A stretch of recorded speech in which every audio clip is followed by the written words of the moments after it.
My name is Erin. I'm 28 years old, and I've been married to my husband Brian for almost 4 years. We live in Portland, Oregon. A peaceful city, but one that sometimes makes me feel like I'm stuck between two worlds. One is the loving married life I have with Brian, and the other is the cold, uncomfortable world of his family. I knew from the first time I met them that they didn't like me. They didn't have to say anything. Their eyes, gestures, and sideways glances said it all. My mother-in-law, Carol, who just turned 55 this year, is the kind of person who demands perfection in everything, especially when it comes to people she thinks don't belong in this family. She has twin daughters, Haley and Jenna, who are 25, and a youngest son named Kyle who's only 23 but acts like the world owes him something. I'm not sure why they have such a problem with me. I'm not high maintenance or hard to get along with. On the contrary, I always try to create a pleasant atmosphere whenever I visit them. I bring gifts, join conversations, even help clean up after dinner, while the three siblings just sit there scrolling on their phones. Still, all I ever get in return is distance, a coldness so heavy it's suffocating. Even though Brian always defends me, I can tell he gets exhausted having to be caught between his mom and his wife. Once, after leaving his mom's house, I asked him, "Did I do something wrong? Do they really hate me that much?" Brian looked at me and slowly shook his head. "They don't hate you, Erin. They just don't want anyone taking the spotlight they've always had in my life." That answer left me speechless. I've always been someone who leads with kindness, and I believe that if I'm genuine enough, people will see it eventually. I didn't want Brian to have to choose between his mom and me, so I decided to take the first step and do something special for Carol, to turn things around. A month ago, I found out her 55th birthday was coming up. The idea immediately came to me. I would throw a cozy, elegant party tailored to her taste. Something refined, gentle, with a touch of nostalgia. Brian made a face when I told him, but he didn't object. "Are you sure?" "I'm not sure it's a good idea." "I know, but if we don't try, we'll never have a chance to fix this." I started planning that very week. I looked up the Italian restaurant she used to frequent when she was younger, the place she once said Brian's dad proposed to her. I called to make reservations, chose the menu, picked the seating arrangement, and even made sure the flowers were white orchids, her favorite. I handwrote each invitation and sent them to her close friends, whose names I got from Brian. I handled everything myself from start to finish. Brian helped confirm the guest list, but I took care of most of it. I even invited her 3 kids to help plan, but the response I got was, "Erin, if you want to do it, go ahead, we're busy." Not one of them offered to help. Not one asked if I needed anything. But I kept going, still believing that if the party turned out well, maybe, just maybe, they'd start to see me differently. I spent the entire month preparing. Every night after work, I sat alone at my computer, researching every tiny detail. I wanted that day to be the most special day of the year for Carol. I wasn't doing it to get credit. I did it because I believe in family, and I wanted to do something kind for the woman who gave birth to the man I love. Looking back, I don't know if I was just naive or overly optimistic, but I truly didn't expect that all the effort I put in would be met with a slap in the face more painful than any harsh word. I never thought I'd be the one throwing a birthday party for my mother-in-law, the same woman who's never smiled at me for more than 3 seconds straight. But I still did it, with all the heart and hope a daughter-in-law could possibly have. As everything began to fall into place, I felt both excited and drained, like I was getting ready for a major performance, one where the audience was just waiting to find fault. But I didn't let myself back down. I chose La Rocca, a restaurant downtown with a classic meets modern style, where glass lights hung from the ceiling like glowing drops of wax. I'd seen this place in an old photo in Carol's album. She stood next to her late husband Gerald, her eyes soft in a way I rarely see now. I knew if any place could stir something in her, it would be this one. I paid the full reservation 2 weeks in advance, no hesitation. The dinner was pre-set, with chicken parmesan as the main course, something she'd once mentioned during my first Thanksgiving dinner at their house. I even called the chef to adjust the menu for some of the older guests. For decorations, I hired a well-known local company that specializes in events for seniors. The flowers were carefully chosen, white orchids and baby's breath, paired with soft golden candlelight. Elegant, not overdone. I also ordered a custom 3-tier cake from a bakery Carol once complimented. On the cake I had written, Happy birthday, Carol. To the most wonderful woman in the eyes of those who love her. I spent a long time coming up with a message that felt heartfelt, not cheesy. For the guest list, I relied on Brian Fader's old friends, a few close relatives from his dad's side, and 2 longtime neighbors. I handwrote each invitation, used embossed stationery and wax seals, and sent them through the mail instead of just texting. I wanted everyone to feel the care in every detail. And my 3 in-laws? Not a finger lifted. When I messaged Haley and Jenna to ask if they wanted to handle gifts or games, their response was, "You're doing it, so take care of it, we've got work." Kyle flat out said, "I'm not good at organizing stuff, don't put that on me, Erin." I sighed. At the time, I still tried to understand them. Maybe they really were busy, or maybe they just weren't mature enough yet to realize how important this was. I still believed that if the party went well, they'd see all my effort was about bringing everyone together. Not showing off. Brian saw me doing everything almost alone, so one time he pulled me aside as I was double-checking the flower order. "You're doing too much, Erin. If my mom can't see that, maybe you're putting your heart in the wrong place." I smiled and gently said, "I'm not doing it for the recognition, I'm doing it for you, for our family." He didn't say anything, but I saw a mix of gratitude and worry in his eyes. The party was scheduled for Saturday evening at 6. I arranged for a photographer and chose 80s love songs for background music. The kind Carol used to dance to with her husband in the living room, according to Brian. Every detail was thoughtfully planned. Nothing was left to chance. On Friday night, I made final calls to the restaurant, the decorating team, and sent out reminder emails to the guests. When I shut my laptop and leaned back in my chair, I thought to myself, tomorrow is the turning point. I hoped that in the moment Carol walked into the candlelit room and saw all those familiar faces, her heart would soften. I allowed myself to dream a little. That she would look at me differently, not with suspicion but with acceptance. I had prepared everything, every detail, except for the one thing I couldn't predict. Carol's true reaction.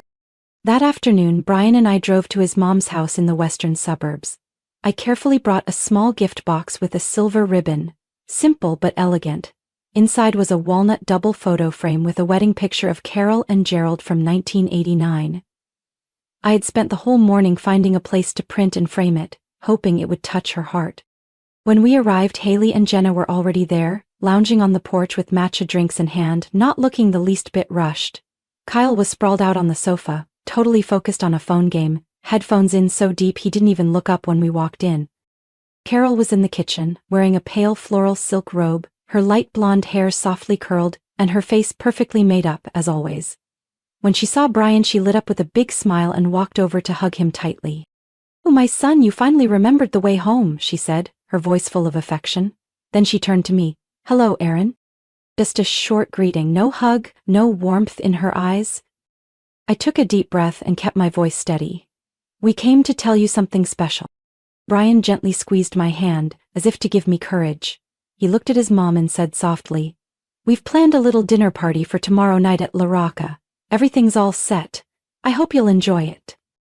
Carol blinked a few times, then let out a small laugh. "Oh, so you're the one who planned it all?" Brian shook his head with a smile. "No, Erin did. She planned it from start to finish." In that moment, I saw the change in her eyes. Her expression shifted from surprise to cold, like I'd just said something offensive. I kept smiling, hoping she just needed a second to process. But no, she took a small step back, crossed her arms and pressed her lips together. "So? Erin's the one organizing it?" I nodded gently. "Yes. I know you like simple but meaningful things, so I tried to prepare everything thoughtfully. The restaurant, the food, the flowers, the guest list. All people you hold dear." She looked at me, her eyes unmistakably irritated. "Erin, I know you meant well, but I really don't think I need this." I froze slightly. "What do you mean?" She spoke slowly, enunciating each word. "Tomorrow is a special day. I want it to be simple, cozy, and just family. Not everyone counts as family." I was stunned, not by the words, but by the way she looked at me. Like I was a stranger who had walked into the wrong house. Brian immediately spoke up, his voice sharp. "Mom, Erin is my wife. If she's not family, then who is?" Jenna cut in with a smirk. She's just a daughter-in-law, it's not like she's blood. Haley added, we're not even sure we'll go. I heard they're gonna be a bunch of total strangers. It felt like I was being yanked out of reality. Every bit of effort I'd poured in, every tiny detail I'd planned, every late night tweaking the menu, all of it suddenly felt like a joke to them. I took a deep breath, trying to stay calm. If you don't want me to come, I'll respect that. But I just wanted to do something kind. I thought it would make you happy. Carol kept her frosty gaze. You know, Erin, sometimes trying to be kind just comes off as forced. I don't want to feel like I owe anyone. I didn't invite you to this party. Brian stood up abruptly. That's too much, Mom. But I held his arm. It's okay, I understand. I turned and walked toward the door, my legs like stone. But before leaving, I looked back at my mother-in-law and said firmly, even if you don't see me as family, Brian is my husband, and I don't need anyone's approval to know I belong. The room fell silent. As we got in the car, Brian didn't say a word the whole way. I didn't either. I just knew one thing. If Carol showed up at La Rocca tomorrow, she would no longer be the guest of honor. The next morning I woke up feeling drained and heavy, like I'd just come out of a bad dream. But it wasn't a dream. It was reality. Reality in which the woman I had put so much heart into honoring had outright told me I didn't belong in her family. Brian sat at the table holding a coffee cup, his eyes distant. I knew he was holding back his anger. All night long he'd barely spoken, just held my hand tightly on the drive home. Do you still want to go through with the party tonight? He asked, his voice hoarse from lack of sleep. I set down my tea, took a long breath, then nodded. Yes, but not for her anymore. He looked at me. Are you sure? I've never been more sure. I picked up my phone and began sending messages to every guest who had received an invitation. The message was clear. Tonight's event at La Rocca will no longer be a birthday party for Carol, but we're still holding the dinner as planned, since everything has already been arranged. We'd love to have you join us, if you'd still like to come spend the evening with us. Most of Carol's friends responded politely, thanking me for the update. A few canceled, but the majority still planned to come. I even got a message from Rachel, Carol's close friend, that read, I'll be there, Erin. And not for Carol, for you. At least one person in Brian's family has their heart in the right place. It was the boost I didn't know I needed. Brian suggested inviting a few of our close friends, and I also reached out to my coworkers, those who had seen me spend countless hours planning a party that now had no purpose. We quickly shifted the idea into a relaxed, cozy evening with people who truly appreciated one another. I called the decorating company and asked them to remove all signs that said Happy Birthday, Carol, and replace them with a simple banner, An Evening to Remember. And just as planned, at 6 p.m. we arrived at La Rocca. The room glowed with candlelight, the aroma of food filled the air, the white orchids stayed in place, but this time not tied to anyone's name. People came in smiling, chatting. No one even mentioned my mother-in-law, as if she had never been the center of tonight at all. I wore the navy blue dress Brian had gifted me last year, kept my makeup soft and let my hair fall naturally. For the first time in months, I didn't feel the pressure to please someone. I was just myself, and that was enough to make the evening perfect. Brian raised his glass and said briefly, This is no longer the party my wife envisioned when she planned it, but honestly, it's become something even more memorable. Thank you all for being here, and thank you, Erin, for always choosing kindness, even when it isn't deserved. My eyes welled up, but I smiled. The sadness in my heart slowly faded into the warmth of the evening. After most guests had left, Brian and I stood by the exit together. He gently wrapped his arm around my shoulders and whispered, I'm proud of you. I was about to respond when my phone started buzzing non-stop. Messages. From Jenna. You're so petty. You ruined my mother's birthday. Everyone's shocked at your selfishness. Mom cried all day. I let out a dry laugh, not even angry anymore, just tired. Then another message from Haley. Mom didn't deserve that. Did you really have to turn the whole party into your own show? I handed the phone to Brian. He scrolled through a few lines, then locked the screen. They only know how to blame. They never stopped to ask what they did to help create this mess. I nodded slowly. I used to want to make peace, to truly become part of their family. But today I realized Not everyone deserves your kindness. We left the restaurant late at night, a cool breeze sweeping through the trees. On the way home I posted a few photos on social media. No tags, no captions, just a simple line. Thank you for staying when others turned their backs. I didn't need their approval anymore. I had my answer. In the eyes of those who came for me, in the grip of my husband's hand, and in the laughter that filled the room all night. And that was the most precious gift I'd ever received. Sunday morning, after the emotional night, I woke up later than usual. The apartment was unusually quiet. The only sounds were the coffee machine and the soft breeze outside the window. When I stepped out of the bedroom, Brian was standing by the kitchen counter, holding an espresso, his eyes staring out at the balcony. I couldn't sleep, he said without turning. I sat down, wrapping myself in a light sweater. Me neither. Every time I closed my eyes, I kept thinking about what Jenna texted. The accusations, like, I'm the one tearing their family apart. Brian set his coffee down and walked over to sit across from me. You don't need to worry about it. Last night only proved one thing: the more we try, the more they take. I stayed quiet, still feeling a lingering weight inside. I never wanted things to go this far, but clearly the line had already been crossed. Erin, Brian said, his gaze now steady, I've thought about it a lot. I don't want to apologize to anyone. And you shouldn't either. In fact, it's time I did what I should have done long ago: cut ties completely. I looked at him, blinking. You? You're serious? He nodded. You know how they live. My mom hasn't worked since my dad passed. Kyle's quit his third job this year. Haley and Jenna have degrees but only work part-time at clothing stores before quitting. All four of them for years have relied on me. Rent, car payments, bills. I cover most of it. Every month there's a new reason to ask for money. I knew Brian helped his family financially, but I had no idea it was this extensive. Why didn't you tell me earlier? I asked softly. He looked down at his hands. Because I didn't want you to feel like a burden. I was afraid if you knew everything you'd feel guilty for me choosing you over them. But you know what? When my mom said you don't belong in this family, I realized you're the only one who's truly stood by me and valued me all these years. Not them. My eyes began to sting. So, what happens if you cut them off? Brienne sighed. They'll have to grow up.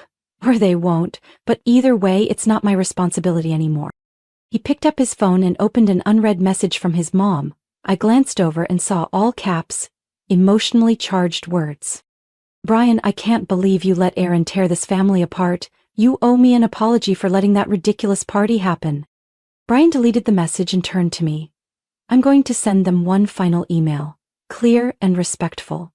That from now on I won't be providing financial support. And if they want to have a relationship, it needs to be built on respect, not demands or blame. I nodded, feeling both anxious and relieved.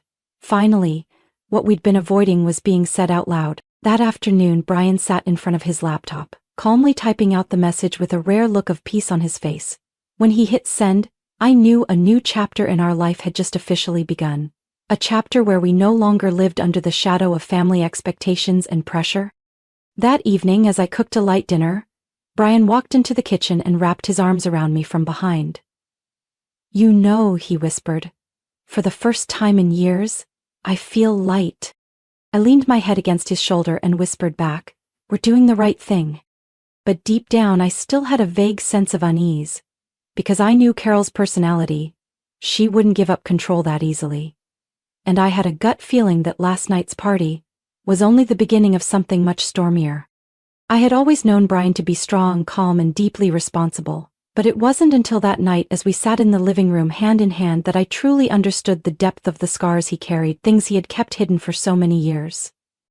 I asked quietly, you never talked much about your dad. I know he passed when you were young, but I've never heard the full story. Brian looked at me, his eyes drifting into the past. After a moment he began to speak, slowly. I was only 21 when my dad died of a stroke. It happened so fast. My mom panicked, the kids were still in school. While my friends were partying through college, I had to drop out, handle the paperwork, the estate, and start working full-time to take care of the family. I squeezed his hand. What about the insurance money? Just enough to cover a few months of living expenses. After that it was all me, he said with a bitter smile. plus a mountain of student debt. Brian told me those early years were the darkest of his life. Working during the day, taking night classes. He worked at gas stations, made deliveries, even cleaned houses by the hour to make ends meet. Not because anyone forced him, but because he believed it's what his dad would have done if he were still alive. You know, my mom used to tell me I was the only man left in the house. Sounds empowering, but really it was a chain. I looked at him, my heart aching. I couldn't imagine the 21-year-old man I once knew carrying an entire family on his back while still figuring out who he was. "What about your company?" I asked. He nodded. "I started it from a small app I built in my spare time to help an old bookstore manage inventory. Then a few friends offered to invest, and it took off faster than I expected." That's when Brian started making real money, and that's when his family began to change. At first it was little things. Car repairs, school supplies. Then they stopped asking, just sent the bills directly to my account. One month, my mom called saying she needed a new dishwasher because the old one was too loud and gave her headaches. Kyle once used my credit card to buy a curved screen TV without telling me. I stayed silent. Every word Brian shared was like another puzzle piece falling into place, revealing a picture I'd only seen a corner of before. "And when you came into the picture," Brian paused, giving a sad smile, "they panicked." "Because I'm not easy to manipulate?" I asked, half joking. "Exactly," he said seriously. "You're smart, independent, and you don't just go along with everything they say. My mom couldn't handle that. She once told me you were going to steal me from the family. Haley even texted me, saying I should reconsider our relationship because Aaron seems too ambitious." I smirked. "Because I have a stable job and know how to save money?" "Because you don't bow down," Brian said firmly. "They're used to women in the family being obedient, easy to control, but you say no and that scares them." I remembered those early visits, the way Carol always asked things like, "Does Aaron change jobs often?" or "Are you planning to have kids soon so you can stay home and take care of Brian?" Seemingly harmless questions but loaded with expectations I never planned to meet. One time, Brian continued, my mom met me at a coffee shop, just the two of us. She flat out asked me to reconsider marrying you. She said you'd break the bond between me and my siblings, that you didn't belong in a tight-knit family like ours. I bit my lip, holding back my anger. "What did you do?" I stood up and walked out. It was the first time I was ever truly mad at my mom. In that moment, I understood why Brian always kept a certain distance from his family. He never bad-mouthed them, but he also never pushed for long visits. Now I knew why. He had been silently carrying this burden for so long. "Aaron," Brian whispered, "if there's one thing I regret, it's not telling you all of this sooner. I shouldn't have let you struggle to earn approval from people I'm not even sure ever deserved it." I leaned my head on his shoulder, tears silently falling. Now I knew the full truth. And I swore to myself, I would never let anyone, even those who call themselves family, make this man suffer like that again. Just one day after Brian sent the email cutting off financial support, my phone wouldn't stop ringing. Unknown numbers, hidden IDs, texts, emails, they came at me from every direction like a coordinated attack. At first I hesitated to answer, but by the 10th call from a number with Carol's area code, I knew exactly who it was. I put it on speaker and laid the phone on the table, listening silently. "Aaron, you're a shameless gold digger," Carol's voice burst out, no filter. "I don't understand how someone like you managed to blind my son. You came for his money, tore our family apart, and now you're cutting us off? Who do you think you are?" I didn't say a word. Next to me, Brian sat still, his eyes darkening. I knew he was holding back. Then came Jenna's high-pitched voice, practically screaming into the phone. "You don't have the right to make Brian turn his back on his family. You ruined everything. Our mom sacrificed her whole life for him, and all you do is take advantage. Then, Haley, you'll never be part of this family. You're not welcome here and never will be." I ended the call without responding. Just minutes later, Brian's phone started buzzing. Messages from Kyle filled with blame, accusations, and plenty of cruel words about me. Some even claimed I had tricked Brian into signing over assets, that I was manipulating him for control. I looked at my husband, and for the first time I saw his hands trembling slightly. "They really think I can't make my own decisions," he said, voice thick, "like it's all your fault and they have no part in any of this." I took his hand and said softly, "No one gets to say you're a puppet. I know you're stronger than that, I thought it would stop there. I was wrong. The next afternoon, just as I was pulling into our driveway after a grocery run, a familiar SUV pulled up at the curb. The door opened, and out stepped none other than Carol, along with her 3 children. I froze for a few seconds, then rushed into the house and locked the gate, but before I could even reach the stairs, the doorbell blared loudly. Brian walked out ahead of me, looked at the security camera, then turned to me, expressionless. It's them. I clenched my fists. Don't open it. The doorbell turned into loud knocking, then shouting, loud and clear through the intercom. Brian, open the door right now! We need to talk! Brian stayed silent, but the knocking kept going, turning into pounding. With no other choice, I pressed the button to open the electronic gate, not to let them in, but to end this once and for all. As soon as the door unlocked, Carol stormed in, face flushed, pointing at me. You have no right to come between a mother and her son. You're destroying our family. Kyle shouted. You better step away before things go too far. I stepped into the center of the room and looked all 4 of them straight in the eyes. If anyone is destroying this family, it's you. The ones who only take and never give. Brian gave up his youth to support a family that never showed any gratitude. And now that he wants to live for himself, you call it betrayal? Haley stepped forward, her voice dripping with contempt. Shut your mouth. You don't understand us. I gave a dry laugh. You're right. I don't understand how 4 grown adults can rely on one person for almost a decade without shame. I don't understand why, when the money stops, your first reaction is to attack instead of reflect. The room felt frozen. Brian stood up, eyes blazing. Mom! I've made myself clear. From now on, I won't support anyone. If you want to stay in my life, you have to respect Aaron. If not, you're no longer welcome. Carol was speechless. Jenna opened her mouth to speak, but I raised my hand and said firmly, You have 2 minutes to get out of my house before I call the police for trespassing and disturbance. The silence stretched endlessly before one by one they backed away. Carol turned first, but before stepping out she threw me a venomous glare. You'll regret this. I stared back without blinking. No, but maybe you will. I thought it would all end that day. The door had closed, the final insults were hurled, and they left our house in bitter silence. But I had underestimated their stubbornness and greed.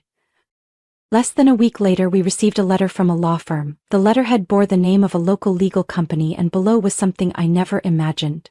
Brian's mother and his 3 siblings had officially filed a lawsuit. In it, they claimed Brian had wrongfully taken their late father's inheritance, using it without consent to fund his startup and build his company. They demanded he return the startup capital, along with emotional damages, and a share of the business profits, which they claimed should be equally divided among the family. I sat frozen as I finished reading.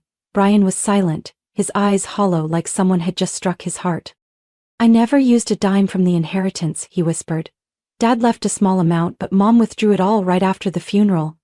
I didn't touch anything. Everything I built came from nothing. I placed a hand on his shoulder. Then they can't prove anything. We'll fight this. We immediately hired our own attorney, Nancy Blake, a corporate finance expert with over 20 years in the field. She quickly got to work gathering financial records, investment contracts, and bank documents from Brian's early startup days.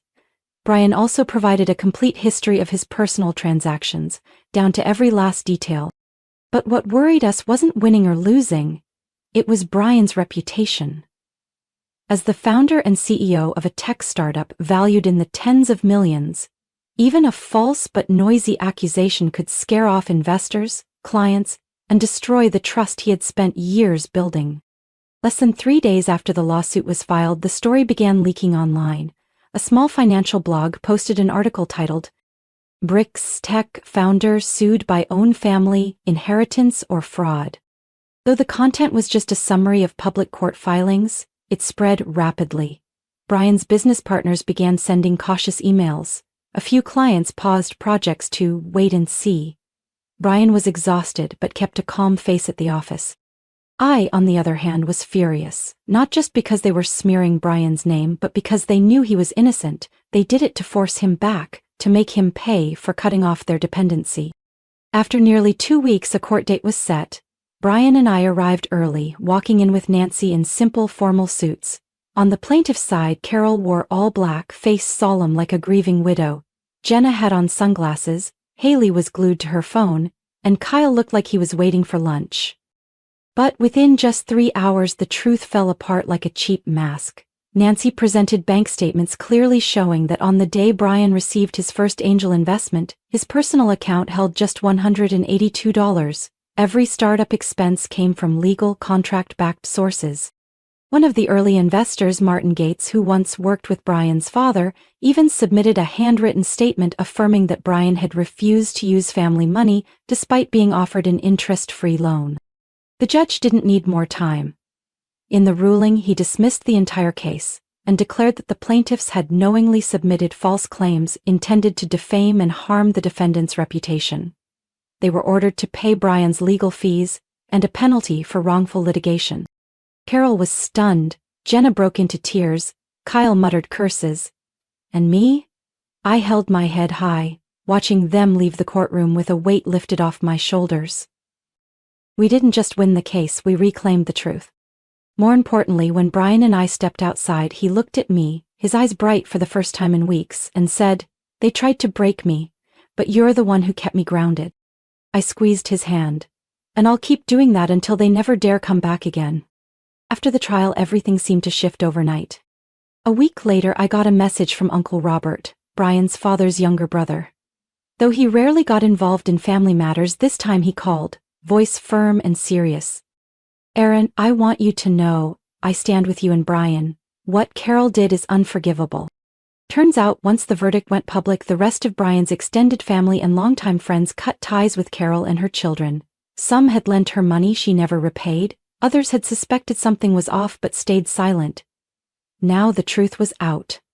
And the support for Brian was stronger than ever. I didn't feel joy in their isolation, but I also didn't feel sorry. You reap what you sow. As for the 3 siblings, after being forced to pay damages and court fees, they had to face the reality they'd been avoiding for years: life without Bank of Brian. Jenna posted a job hunting status on LinkedIn for the first time in 3 years. Haley went back to part-time work at a local flower shop.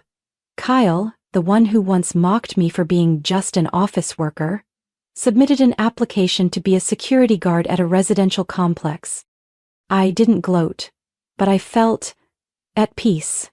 Brian and I changed too. We started waking up early, jogging around our peaceful little neighborhood. Brian no longer flinched when his phone rang. Our dinners weren't interrupted by emergency calls, needing a few $100s to fix the washing machine.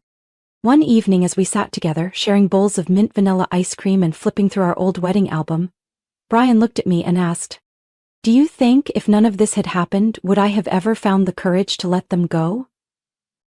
I shook my head. No, but maybe.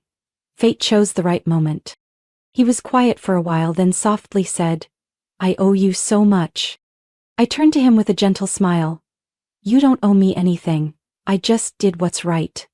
Protecting the person I love." From that day on, I made one unshakable rule in my heart. No one was allowed to bring harm near this man again.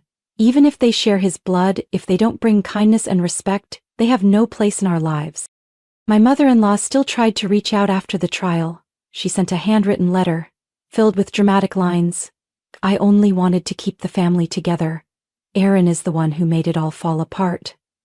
I read it, folded it, and tucked it into a drawer without replying. Sometimes, silence is the strongest response. We returned to our work, rebuilding the company's image after the scandal, and to our surprise, the public reaction was overwhelmingly positive. Many people empathized with Brian, even calling him a man brave enough to stand up against family manipulation. A local financial magazine even interviewed Brian, titling the article, "Leadership isn't just about revenue, it's about defending what you value." I read that article in the car while waiting for Brian to finish a meeting, my heart full of pride. He wasn't just my husband, he was a man with the courage to live authentically, to cut off toxic ties that not everyone is strong enough to walk away from. We decided to take a short vacation in Colorado, a place Brian had promised to take me ever since we got married. Surrounded by raw nature in a cozy wooden cabin nestled among pine trees, he held me under thick blankets and whispered, "This time, you've truly given me peace." I smiled softly, resting my hand on his chest. and I'll protect it forever. Because I've learned that happiness doesn't come from perfection, it comes from guarding it against the things that hurt us. And this time, I won't let anyone, not his mother, not his siblings, not some shadow from the past, take away the peace we fought for with everything in us. Through my own story, I realized that sometimes, the ones who carry the title of family are the source of our deepest pain, but it's because of that I've learned how to protect myself and the one I love from manipulation, control, and exploitation. Marriage isn't just about love. It's about walking together with courage through challenges that seem impossible to face. I have no regrets for standing up because from that moment on, we truly began to live a life of freedom and peace. What do you think about our story and how we faced injustice within the family? Leave your thoughts below, and don't forget to follow the channel for more heartfelt, powerful stories about life and family.